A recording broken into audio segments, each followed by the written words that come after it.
President. Merci, merci, Monsieur.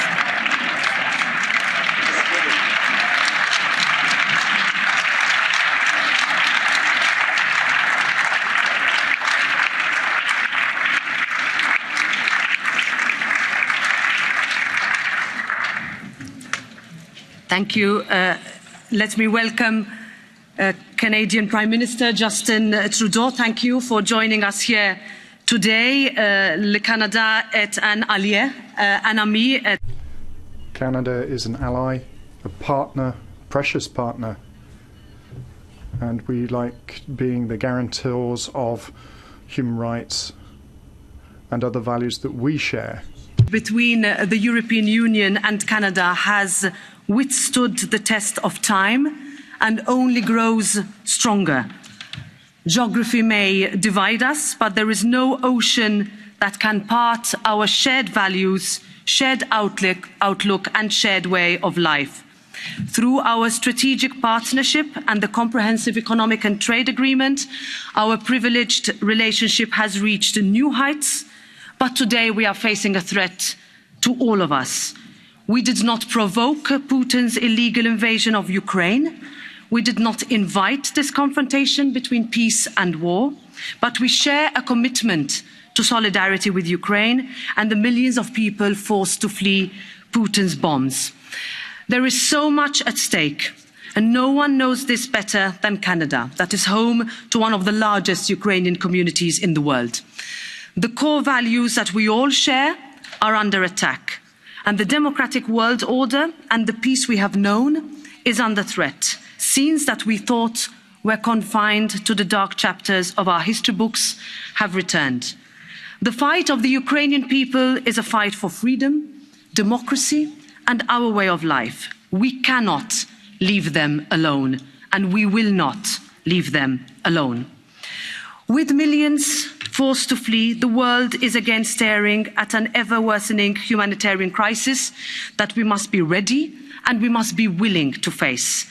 Canada is a world leader in welcoming and resettling people in search of a way of life from horror, and we must rely on your expertise and your solidarity now again. It is really time to come together now like never before. Whatever it takes means continuing to match massive sanctions with aid, military equipment and financial support. But it must also mean real humanitarian corridors, urgent relocation, air bridges and a redoubling of efforts to seek a ceasefire. That is the response that all our citizens, whether in Canada or Europe, expect, and that is the response worthy of our place in history. This is our generation's moment to prove that we can live up to the promise of the world we inherited. We can give Ukrainian children, women and men a chance at a future without fear, but we can only do it if the world acts together. So, dear Prime Minister Trudeau, thank you for being here with us, for reaffirming your great country's commitment to democracy, to equality, to multilateralism, and to Canada's proud record of defending our shared humanity. Prime Minister, the floor is yours. Merci.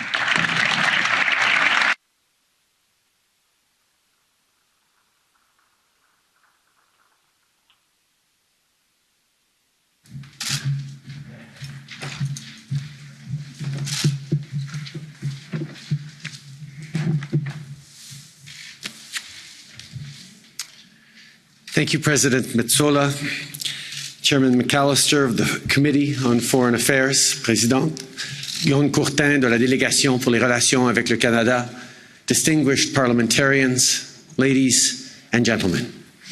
It is a privilege to be here in Brussels with you all.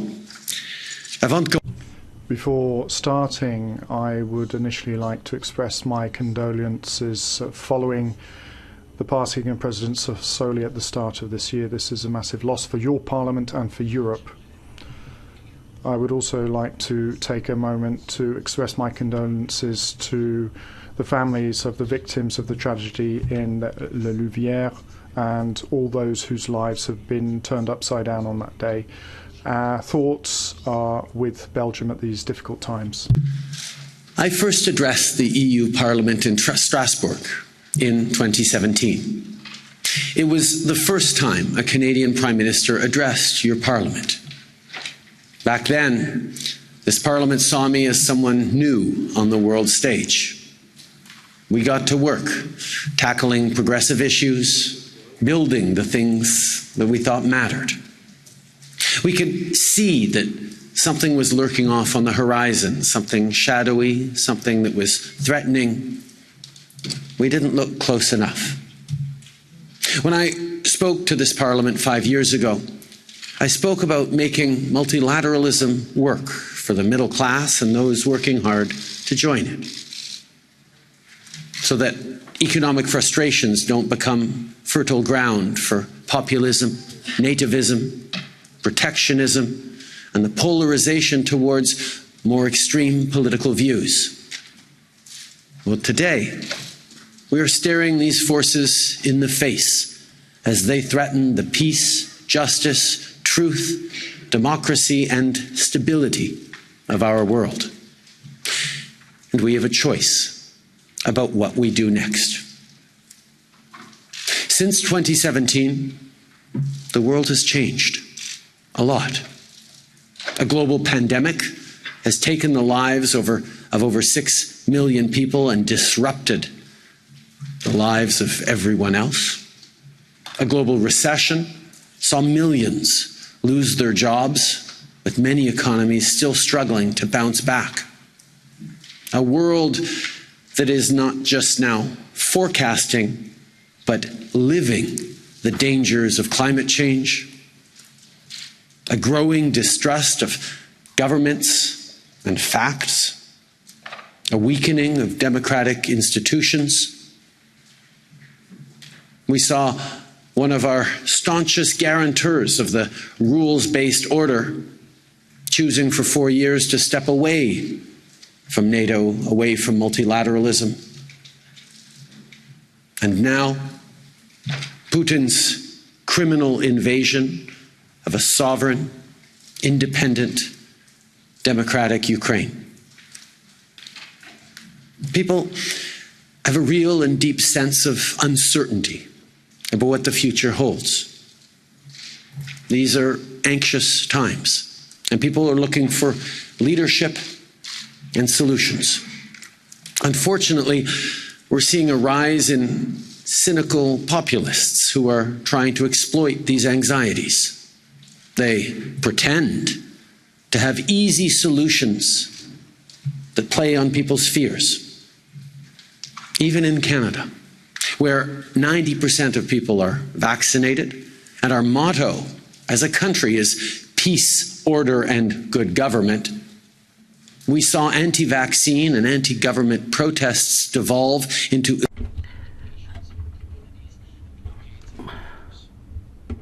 the leaders of those convoys were effective in turning citizens with real anxieties against the system best suited to allay those concerns.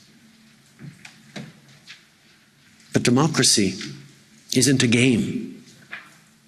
And there just aren't easy solutions to the big, complex problems we are all facing. But that doesn't mean that the way forward isn't clear.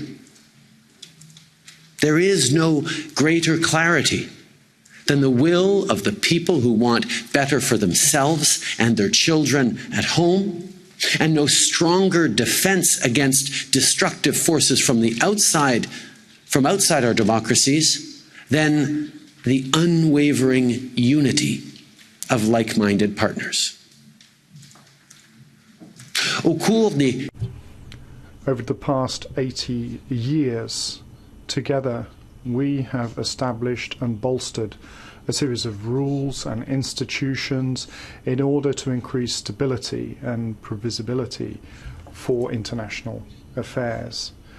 And we did this to protect people, to provide for them the best prospects for peace, to defend their dignity and their inalienable rights, and in order to make sure that they be free to choose their own future. Today, these rules and institutions are being threatened publicly. Vladimir Putin has violated the most fundamental principles of international law, and he is now killing innocent civilians by bombing hospitals and residential buildings. This flagrant contempt for laws and for human life constitutes a huge threat for Europe, but also for the world. Canada, the EU, and all of our partners and allies are facing a defining moment. We cannot fail. We must meet this moment. So I speak to you today no longer as someone quite so new. In fact, I may now be one of the longer serving progressive leaders around. And I'm certainly not going to pretend to have all the answers. But what I do know is that there is work that lies before us as thoughtful leaders, as people focused on the short and long-term well-being of all our citizens, as people committed to democracy and the values that underpin them. And that work is more important than ever.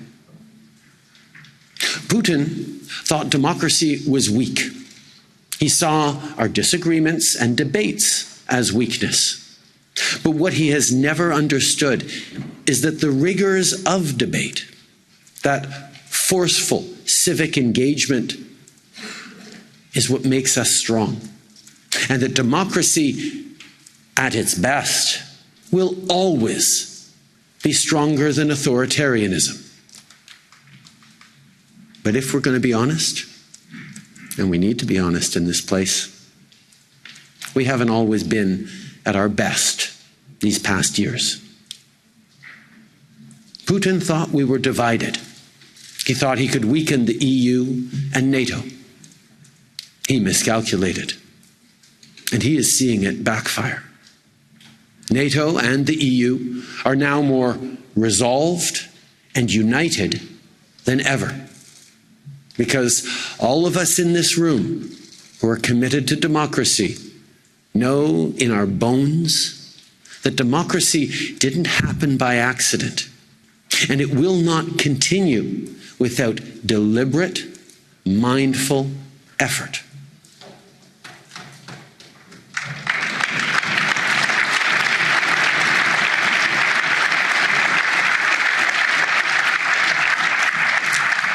Mes amis, my friends, let me be clear. The Europeans, including our allies in Eastern Europe, can count on the friendship and the total support of Canada. Canada is heading the advanced forward presence of tactical nature in Latvia for NATO. There are 10 countries of NATO coming together under that mission. For 5 years now, hundreds of Canadian soldiers have been deployed thousands of miles away from their homes to be placed just a couple of 100 kilometers from the Russian border. They are deployed in Latvia because what is important for the security of Europe is also important for the security of Canada. Recently, we announced that we would be doubling our deployment to NATO in the years to come. And these soldiers are not just defending Latvia and Eastern Europe, they are defending our freedom, our security, and all of our democracies. We cannot let Ukraine down.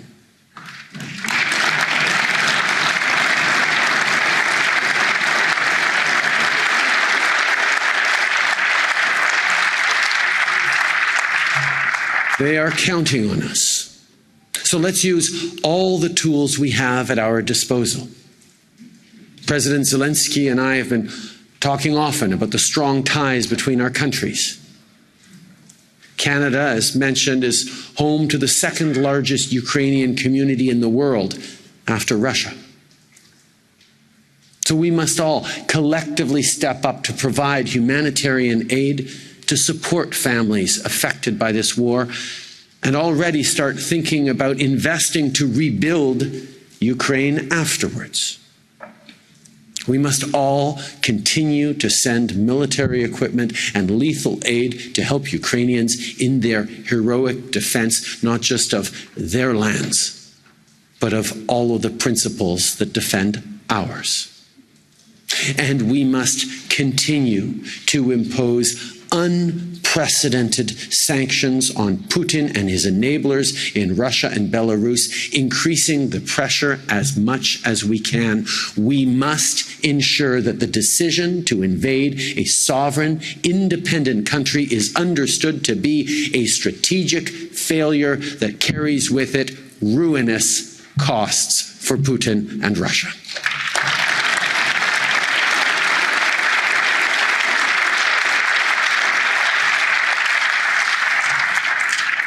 Putin's attack on Ukraine is an attack on the values that form the pillars of all democracies. We have a responsibility to make the case to people about why these values matter so much, not just to Ukrainians, but to us all. We must recommit ourselves to the work of strengthening our democracies and demonstrate the principled leadership citizens everywhere are looking for. That leadership means reinforcing the things our citizens have in common, rather than playing to their differences. The task before us is not small, but given the right tools, we can do it. And we should all be reassured of how much of this work is already underway in this place and in parliaments like it across Europe and around the world. Au Canada. In Canada, our government is in the process of putting forward a legislative proposal to counter internet crime.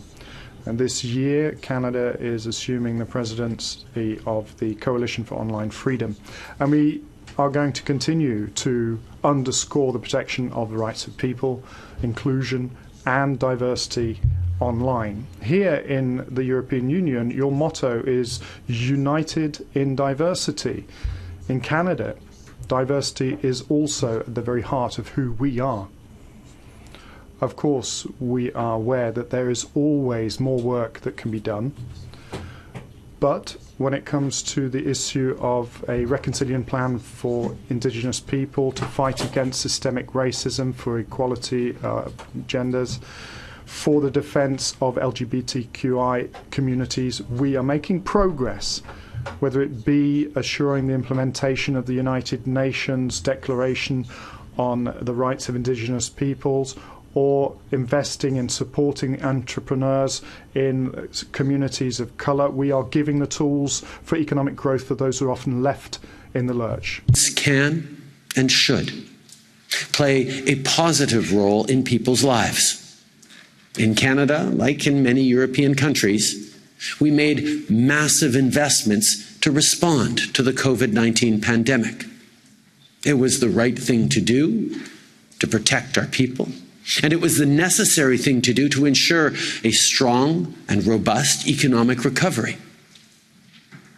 Because we know that when we invest in people, including in the most vulnerable, and when we grow the middle class and make life more affordable for everyone, not only do individuals benefit,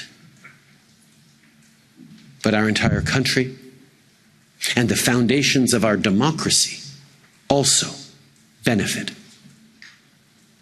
Que ce soit les whether there be immediate consequences of lack of food security, inflation, high prices for fuel, or the longer consequences of climate change or the pandemic. Democracies have to be at their best to be able to hold those difficult and necessary conversations with their citizens to find the right solutions. And when it comes to the fight against climate change, collaboration between Canada and the European Union will continue to be essential. Our work will continue to accelerate our transition towards green energy, renewable energy, respecting our commitments from COP26, securing our chains of supply, including for critical raw materials and minerals. We have to continue to work together to build a cleaner future and a more resilient economy. European countries also share the goals of reducing poverty and inequality while growing the middle class. We share aspirations for a better, safer, and cleaner future. Progressive trade agreements like CETA are helping our economies grow and creating good jobs while protecting high standards for workers, consumers, and the environment. Our ability to pull together despite differences and deliver for people really mattered, and I thank you all for that. With the longest coastline in the world, Canada's shores reach out into the Atlantic, Pacific, and Arctic oceans, and our connections with the whole of the Americas is strong. We're one of the most globally connected partners at the UN, with memberships in NATO, the G7, the G20, the Arctic Council, APEC, the OAS, the Commonwealth, and La Francophonie. We all have a lot of work to do, and collaboration will be key to success towards building a better future for our kids and our grandkids. It will require constant efforts, but I'm confident that we are up to the task. I'm confident all of us here today. I'm confident in the resilience of our institutions, and mostly I'm confident in our citizens. And I can say that because of what I've witnessed over the past 4 weeks. The resolve of our united response to this unacceptable invasion has been stronger than anything Putin expected.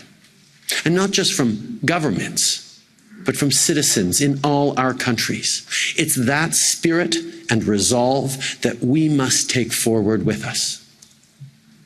The European Union has mobilized to defend democracy. And as always, you can count on the friendship and full support of Canada every step of the way.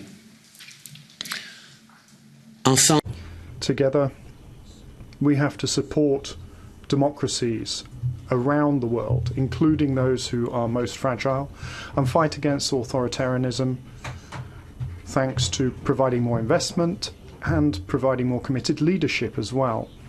We have to provide support for courageous people like President Zelensky and those Ukrainians who are fighting for their rights. And we have to continue our work, each and every one of us, in order to improve our democracies in our own countries. 5 years ago, we saw the storm clouds on the horizon. But today, we are clear-eyed. Let us continue to fight lies with truth, fear with facts, division with unity. As long as we don't take our democracy for granted, as long as we keep working every day to make it better, as long as our partnerships are strong, we can be confident in the future. In the words of Volodymyr Zelensky, light will win over darkness. Merci beaucoup, mes amis.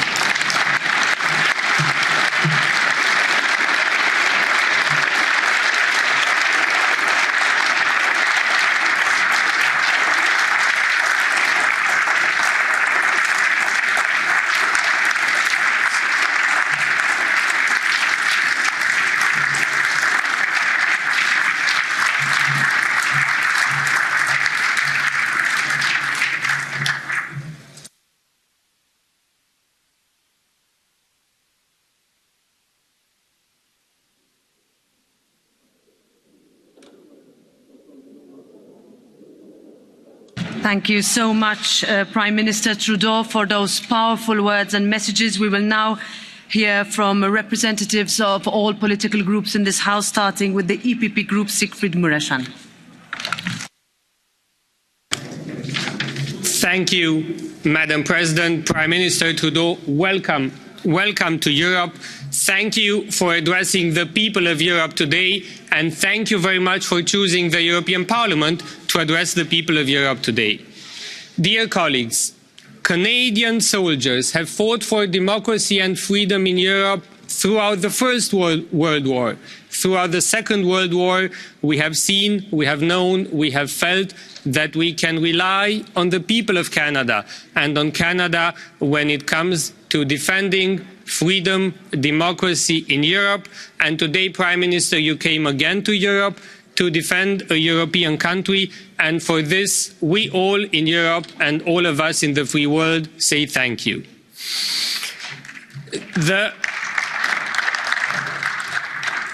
The partnership between Canada and the European Union is a long one, is a strong one. It is based on democracy. It is based on the rule of law. It is based on equality. It is based on freedom of the speech. And now is the time for all free nations to stand up in the name of these values, to be united and defend Ukraine, because defending Ukraine means defending Europe and it means defending the free world. The rules that our Western societies are built on are good for the people, and now is the time to reject the habits and the lack of rules on which the regime of Vladimir Putin is based on. Now is the time for all of us to say no to threat, to exclusion, to hate, to fear, to intimidation, because we have all seen that after the people of Central and Eastern Europe have defeated communism 30 years ago, choosing transatlantic values, choosing the European Union, choosing NATO membership brought safety, stability and prosperity to Central and Eastern European countries. And if this is what the people of Ukraine choose for their country, it is our duty as European Union and as Canada to stand by the side of the people of Ukraine together. This is the first and most important thing that we have to do to answer the call of the people of Ukraine. The second thing is to be united. And I believe this is what citizens in Europe and in Canada expect of us, because we have seen people in Helsinki, in Tallinn, in Prague, in Berlin, in Paris, in Warsaw, going to the street in defending Ukraine, exactly as people of Canada have went to the street to Montreal, to Hamilton, to Edmonton, to Toronto and to Canada in the past weeks. We have to be united. This is what the people expect of us. And we have shown unity already in the last weeks by acting together when it came to sanctions. But I believe, dear colleagues, I believe, Prime Minister, as you have also said, we have to do more when it comes to sanctions. Maximum support to Ukraine, but also maximum possible cost for the Russian Federation. We have to enlarge the list of Russian politicians, of Russian business people and oligarchs, enlarge the list of Russian business people and oligarchs whom we sanction. We have to tell them very clearly, no more skiing in the Alps, no more shopping in Paris or Vienna, no more sunbathing in Nice or on the coasts of Europe, as long as the regime which they are supporting in Russia is invading a free country. We have to close loopholes. We have to forbid access to public procurement for Russian companies, be it private or public, here in the European Union and also in Canada. And we have to reduce our dependency on Russian fossil fuels as much as possible and as soon as possible. We have to be honest and transparent also to the people in our countries in telling them that defending democracy costs, but not defending democracy would cost even more. Now is the time for leadership. It is the time for unity. It is the time for defending the European values, the transatlantic values, the alliances that we are together in, which have proven the test of time. They stood the test of time. Thank you once again very much for coming to Europe today, for speaking to us, to the Parliament, for showing your solidarity. It is always good to know that we have friends in these times. Thank you very much. Thank you very much, Mr. Mureşan. And now, on behalf of the S&D Group, I invite Irache Garcia Perez to take the floor.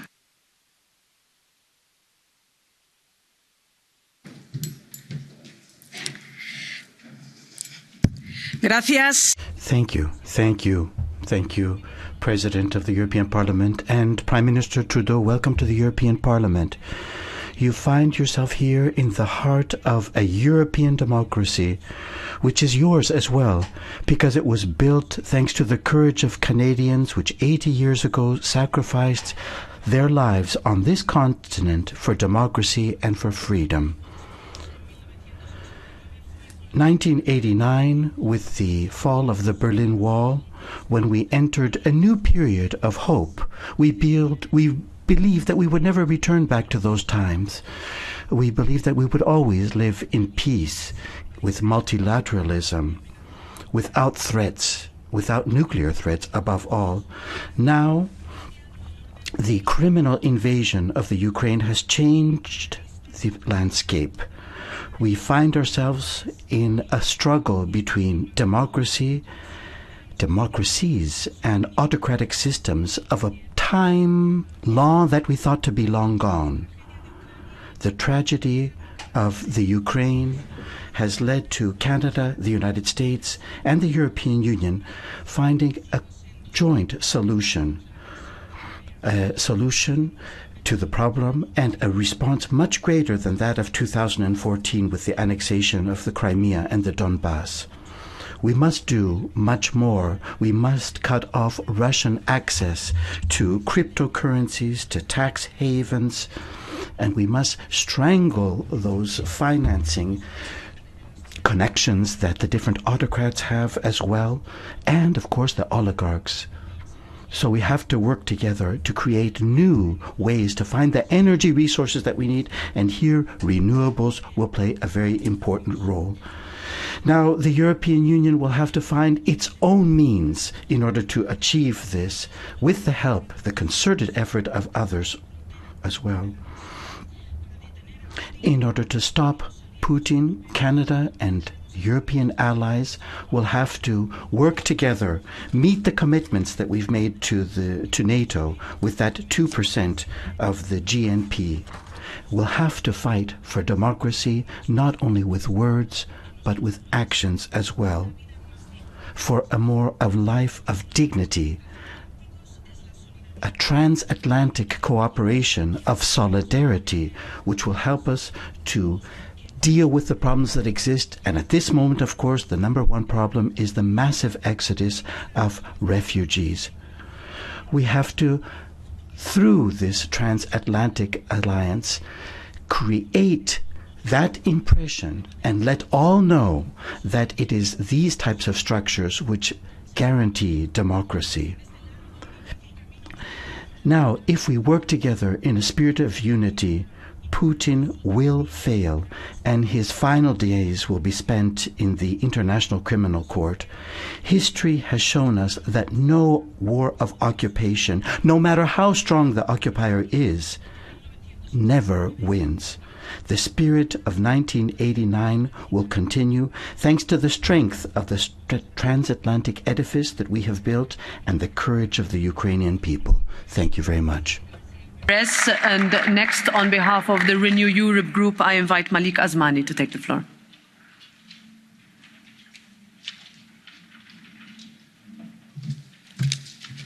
Thank you, President Metsola, dear Prime Minister Trudeau. Welcome to the European Parliament and welcome to the House of European Democracy.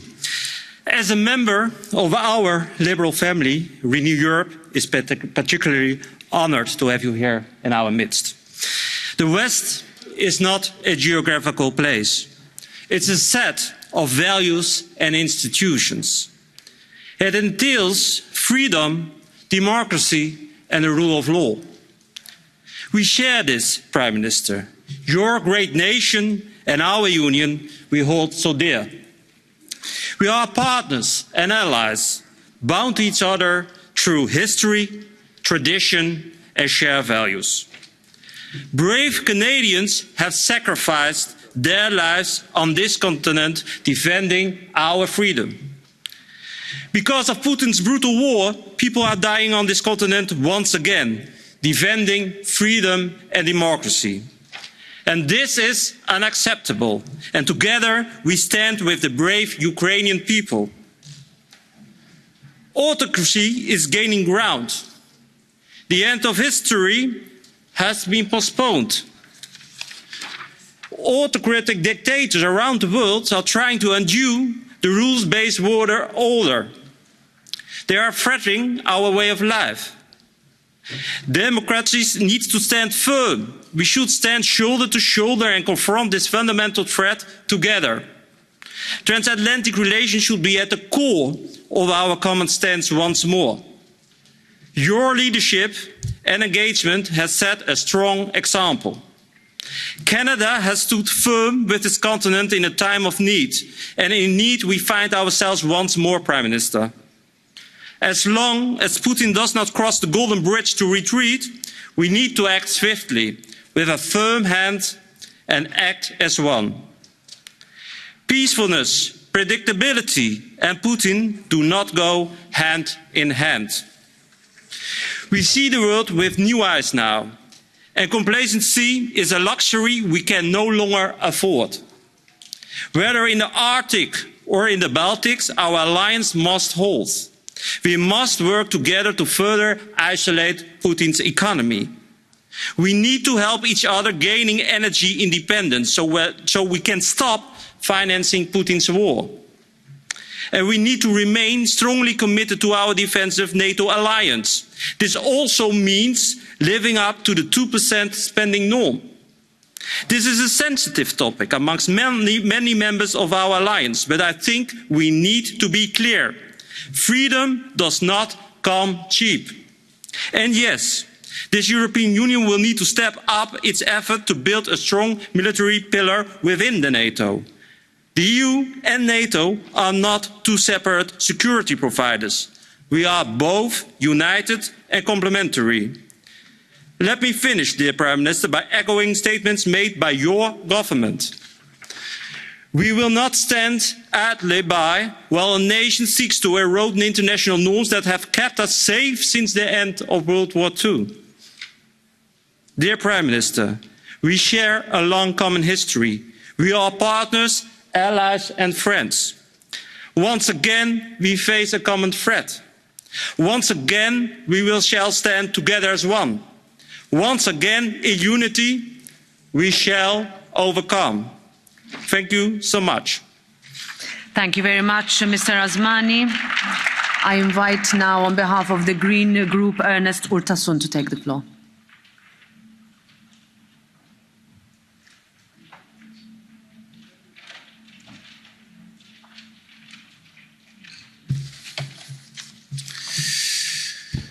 Monsieur le Premier ministre, bienvenue au Parlement européen. Prime Minister, welcome to the European Parliament. Canada has for a long time now been a close friend and ally of Europe, the European Parliament, and of Ukraine. So on behalf of the Greens group here, I'd like to thank you and thank so many Canadians who've shown how clear and determined they are by supporting Ukraine at this dramatic period. Of course, it's not just a war between two countries, but a brutal attack that is against international law, which is based on democracy and not the strength of weaponry.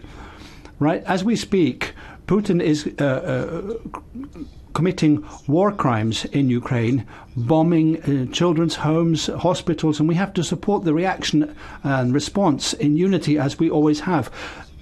Prime Minister, Europe and Canada have to work together in upcoming weeks to put together an international architecture based on international law and the defence of human rights in the face of increased threats from authoritarianism. To the Ukrainian refugees, helping those who are most in need, I would like to wholeheartedly thank the Canadian people for that. But here in Europe, dear Prime Minister, we have also made mistakes. Putin's fossil-fueled war must wake us up. Our energy transition is today not only an urgency for tackling climate change, but also a matter of security and international stability. Climate change is one of the biggest threats that humankind has faced in the last centuries, and we need to act urgently. Also in Canada, Prime Minister, where fossil fuel infrastructure is still being built, where net zero is only planned to be reached by 2050 without any intermediate target, where tar sands, one of the most climate polluting sources of oil, have been expanded. You may allow me, friends and partners, need also to be honest and frank to each other. Our collective addiction to fossil fuel is a security risk now. In Europe and in Canada, it is a destabilising factor. It is a threat to peace, and Canada and Europe should urgently change their course of action if we want to abide to the commitments of the Paris Agreement. It's very good to be a strong supporter of multilateralism as we are, and believe strongly in multilateralism, but we should leap off to the promises then of the Paris Agreement and move forward to action. It is our responsibility, it is your responsibility, Prime Ministers. We are hundreds of millions of people to build another future in Europe and Canada. In the face of this brutal attack in Ukraine, in the face of an authoritarian backlash in the world, let's work together. And let's work together, not building our societies in old short-sighted policies, but really based on our common wish to live in a peaceful world and on an habitable planet. Thank you again so much. Merci beaucoup, Monsieur le Premier Ministre, pour votre solidarité et pour être avec nous aujourd'hui. Thank you for your solidarity for coming to see us today, Prime Minister. Mr. Urtasun, next on behalf of the ID Group, Marco Zanni.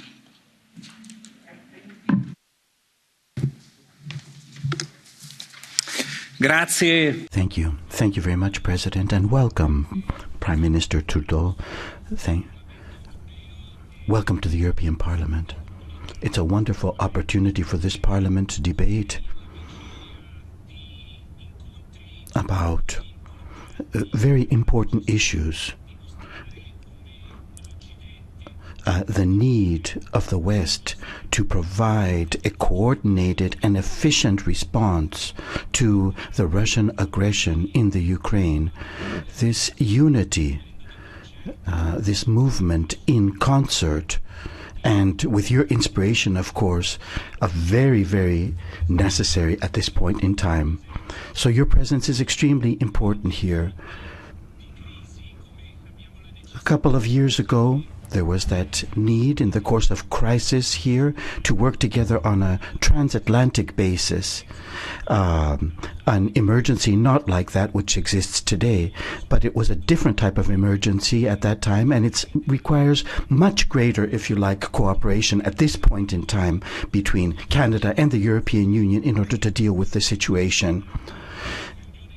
The NATO as a structure, as a force for peace, this is something that we have to look at very closely in order to make sure that we have that joint security umbrella, that structure necessary to protect Europe. Zelensky, in his presentation to the Italian Parliament, spoke about the need for protection, and implicitly he called for new modalities to be deployed by the alliance in order to protect the Ukraine. So at this point, the moment has come. How will we respond? In which particular fashion will we deal with this geopolitical crisis that exists before us, which unfortunately has developed into something much unexpected? The UN resolution with the condemnation of the Russian invasion in itself is wonderful, but not enough. Perhaps numerous further steps have to be taken. So it's very important to take into consideration what the conditions are today, as well as the resources which this country holds, and this necessity that we have at this particular point in time from these resources. So undoubtedly these issues will be at the epicenter of your debate and your discussions in the days to come. Major choices have to be made in a total quantum leap and shift altogether of policies. A new future exists before us with new models, a new multipolar approach perhaps necessary. Maybe the West, the Occident, will not be at the center of these new structures, of this new type of society that will develop in the future. We have to look at the numerous different solutions and possibilities that exist out there and take into consideration the protection of our values, of our identities, looking at the social, cultural, political, and economic factors as well, which affect the West. And we are proud of the developmental model upon which our welfare has been built. And our values are values which cannot be disputed in any way, shape, or form, and cannot be sacrificed in this new reality that will develop into the future. So I do feel that your choices, undoubtedly, in these very dramatic moments, will take into consideration the protection of these values. We need Western leadership which is robust and strong and which will carry forward our continent and its position in the world into the future. Thank you. To Raffaele Fitto.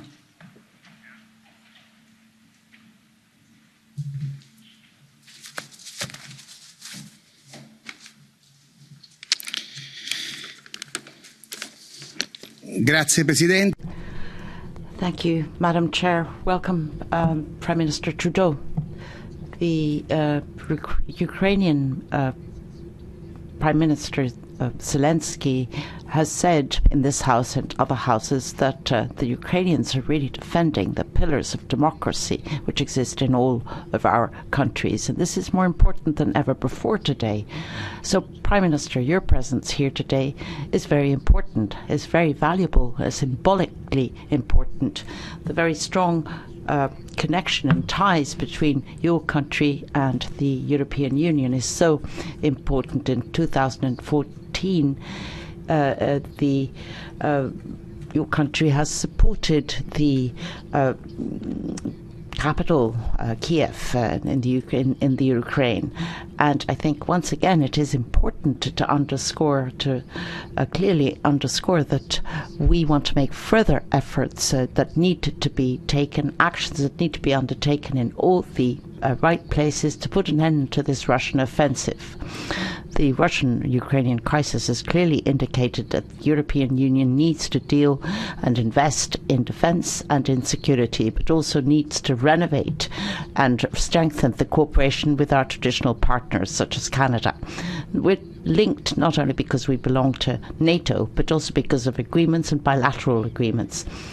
European Union and NATO never before have taken coordinated efforts to respond to the Russian aggression and to supporting the Ukrainian people, showing determination, which is very clear indeed. So we need to draw lessons from this to face up to future challenges, not only from a military point of view, but also as far as cybersecurity is concerned, to strengthen our intelligence and also to fight terrorism and hybrid threats. The transatlantic relations and the cooperation between the EU and NATO within the full respect of the principles established in the treaties agreed by the European Council are essential elements. And we need to act jointly, unitedly, and complementing each other if we really want to successfully face up to the geopolitical challenges and the security issues which we will be facing up to in the future. Thank you. Mr. Fitto, and now on behalf of the Left Group, I invite Nikolai Willumsen to take the floor.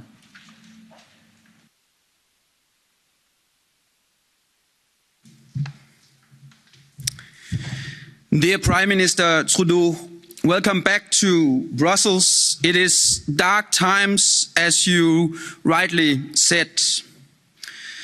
In my housing block, we have now new neighbours.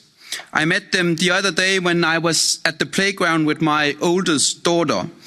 Here we met Misha and Roma, two small boys from Ukraine at the age of 8 and 4.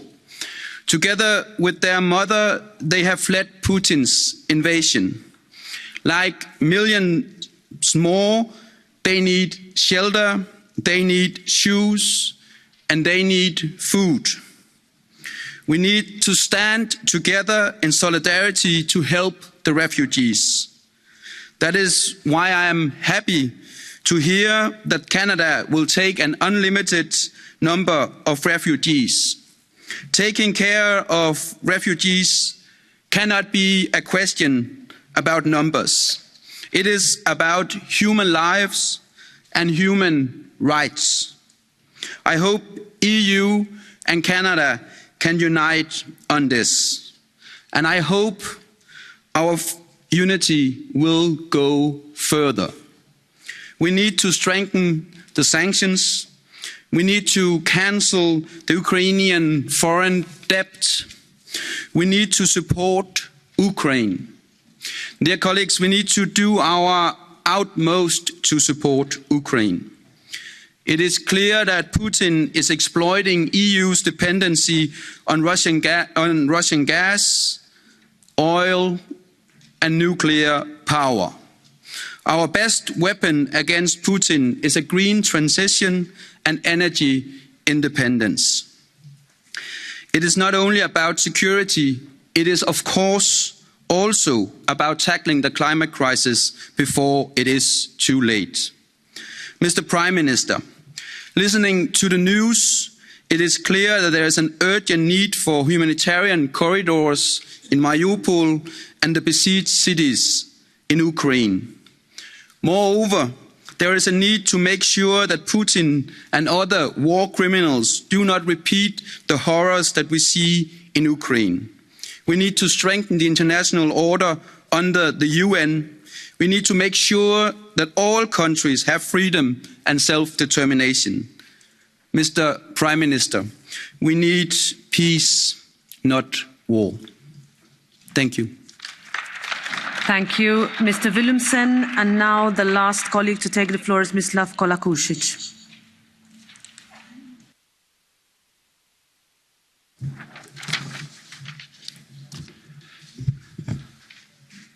Poštovane kolege. Dear colleagues, dear citizens, Prime Minister Trudeau, freedom, the right of choice, the right to freedom, the right to work. For many of us, these are basic, fundamental human rights that millions of people across Europe and across the world have given their lives. In order to defend our rights and the rights of our children, rights that we have fought for centuries, many of us, including me, myself personally, are ready and willing to risk our own freedom and to lay down our own lives. Unfortunately, today among us, there are also those who want to trample those basic rights. Canada, once a symbol of the modern world, is under your quasi-liberal leadership, and over the past few months it has become a symbol of violating basic human rights and civic freedoms. We have witnessed women being trampled by horses, single parents being their bank accounts are being blocked so that they cannot pay for their children's schools, they cannot pay for medicine, they cannot pay their electricity bills, their water bills, they cannot pay the debts they have, their mortgages. For you, maybe these are liberal methods, but for many citizens across the world, this is a dictatorship of the worst kind. Be assured that the citizens of the world, when united, can stop any regime that wants to abolish the freedom of citizens, whether by bombs or by harmful medicine. Thank you. That closes the debate. Thank you, dear colleagues. Thank you once again, Prime Minister, for being with us. We look forward to having you here quite soon again. Thank you. This debate is closed. We move to the next item.